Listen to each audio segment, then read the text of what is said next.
Yet another one of my all-time favorite games is Tetris. I consider this classic puzzle game to be one of my ultimate time wasters. Something that I can just pick up and play to relax. Sometimes if I want to listen to some music or a podcast but don't really feel like doing any chores while doing so, well, then I'll turn on Tetris while the background noise floods my ears. However, I should point out that me saying that I like Tetris is like proclaiming love for Mexican food. A statement like that is perfectly valid, but then someone might ask me, okay, so are you referring to Taco Bell, Tex-Mex, the stuff that college kids eat, authentic Mexican cuisine, or chicken enchiladas made by white middle-class housewives? A similar thing happens with the Tetris games where there are tiers of quality and scale. The absolute bottom of the barrel is something like Tetris Worlds, where the developers thought that a story mode would fix everything. Most everything else is just mediocre filler, like Tetris Ultimate. But then you start getting into the good stuff like Tetris DS, Tetris Party, and admittedly even some of the games you can find for a phone or a tablet. When talking about legitimately great, even essential Tetris games though, there are only two, count 'em, two, I will recommend that you buy. The first of these is Tetris 99. The Nintendo Switch is the host to a couple of different versions of Tetris, the likes of which includes the acclaimed Puyo Puyo Tetris. But between that game and Tetris 99, I ship Tetris 99 for a few key reasons. To start things out, it is unique for having a Battle Royale mode as its main feature. And yes, you heard me right, a Battle Royale mode, as in the same thing that made games like PUBG, Fortnite, and Apex Legends mega popular trend chasers. It's hard to argue that Nintendo wasn't following an industry trend either, but shockingly, it works. And I really mean it. That combination of Tetris and Battle Royale shouldn't work, yet the developers achieved a gameplay loop that actually remains fun and exciting each time you boot it up. I think it helps that Tetris isn't a game where you have to wait in multiple lobbies, parachute onto an island, farm for resources, and then run around aimlessly for 10 minutes waiting for something to happen until you die as a result of encountering other players. These kinds of Battle Royale games just suck up time and money out of clueless parents' wallets. With Tetris 99, there is no room for boredom. When a match with 98 other players begins, you are immediately thrust into the action, and you have to play as hard and strategically as you can to be the last person standing. But if you lose, that's perfectly fine. The fact that matches are so fast-paced and fun eliminates a lot of the frustration that people experience with Battle Royale games. When a game ends, you can just start another one, and the minimal lobbies and fast load times put you right back in the action within about a minute's time. The nice thing about all of this is that Tetris 99 is a well-designed, polished, free-to-play Tetris game with no strings attached. You don't ever feel pressured to buy unnecessary microtransactions, nor does the game hide any sort of pay-to-win schemes either. For once, it's just a good, fun game you can play for free with a Nintendo Switch Online subscription. Isn't that nice for a change? However, some great things are offered at an additional cost. If you have the free version of the game, you can pay an additional $10 to unlock a whole suite of features that extend the game far beyond a Battle Royale mode. Or you can just get the $30 retail version, which includes a 12-month subscription to Nintendo Switch Online and all the DLC.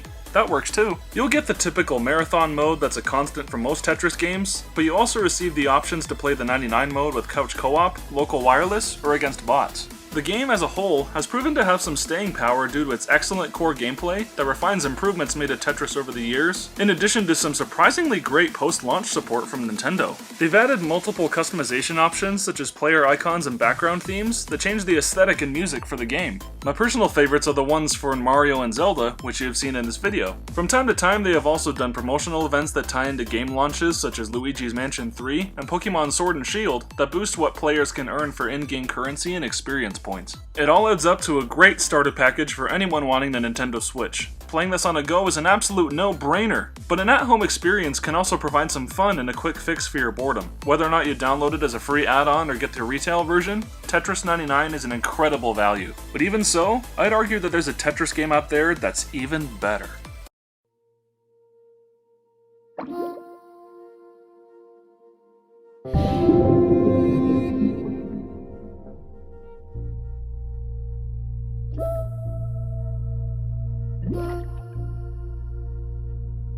If Tetris 99 is meant to jack up your heart rate, then Tetris Effect is all about calming you down and putting you in a trance. Seriously, if you ever have trouble sleeping at night, try playing this after 10 PM and see if that yields any results for you.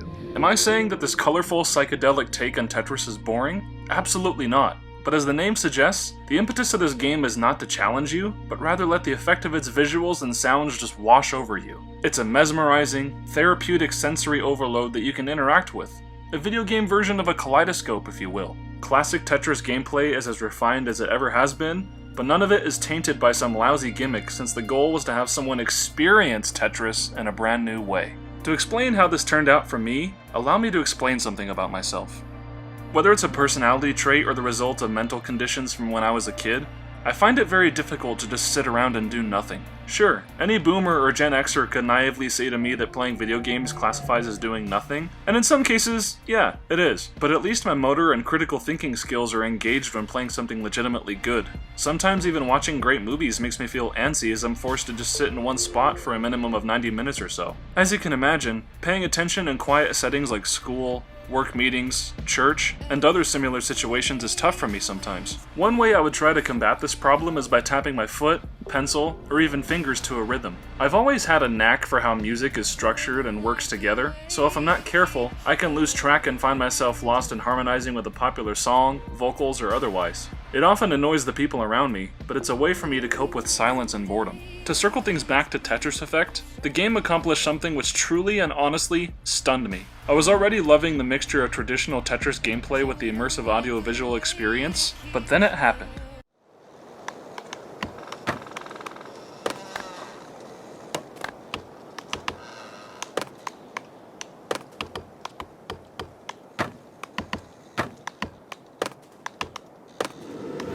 You could probably guess that once I realized that manipulating the blocks directly impacted the music and sound effects really got my heart pumping. My excitement immediately shot up as I came to understand that the game wasn't just about clearing lines as any other Tetris title. It had satisfied an itch to play a Tetris game that let me create my own rhythms and music, which I never really realized was there to begin with. Despite the fact that there was only a finite amount of stages to experience, each one is infinitely enjoyable to revisit since the teams at Japanese studios Monstar and Resonair put every ounce of effort into making them treats for the eyes and ears. The only real downside to this is that some of the levels can be so oppressive against the senses that depending on how long I might play one, my eyes start to feel strained. But again, this is kind of a blessing and a curse, because if you need something to induce sleep or prefer not to go the destructive route with pills or alcohol, well, Tetris Effect will do the trick if played later at night. However it might physically affect a player though, this is one of the best Tetris games ever since it shifts its focus away from pushing a gimmick. Instead, the developers finely tuned the gameplay and then tried to give the most stimulating experience they could. It's something you should not miss out on, and once you try it out, it will become one of those things where you think, man, I haven't played Tetris Effect in a while. I really should. That's how it is for me, after all. But to tie everything together, no matter how much I may or may not have convinced you to try out either of the aforementioned games, where's the value in playing Tetris anyway? The obvious answer is that you play games to have fun, and both of these versions are among the most entertaining Tetris games you can find. But beyond that, there's actually something to be gained from the gameplay. Numerous studies have shown that solving puzzles stimulates the brain, especially when you have a situation like Tetris where you have to think on your feet, as tetraminos fall faster and faster by the minute, and block configurations become ever more important. But what about those times where you have the perfect spot to place a block, only to mess everything up? When talking about the emotions you feel when this happens, Squidward described it best. Rage, fury, irritation, humiliation. Yet the only way you win at Tetris, like most things, is trying harder. Even when the going gets tough, you keep on going. Over the years, this game has taught me that when you make a mistake with a block, that's okay. Just learn to work with it, and find the solution to the puzzle. Life works in similar ways. We screw up from time to time, but our own worst enemies in those situations are our own selves when we let doubt consume our thoughts. Envision your goal, chase after it, and remain undeterred even when obstacles come up. That's the long-lasting lesson of Tetris, especially these games. Whether or not you're fiercely competing against others or just working at your own comfortable pace, never lose sight of the prize.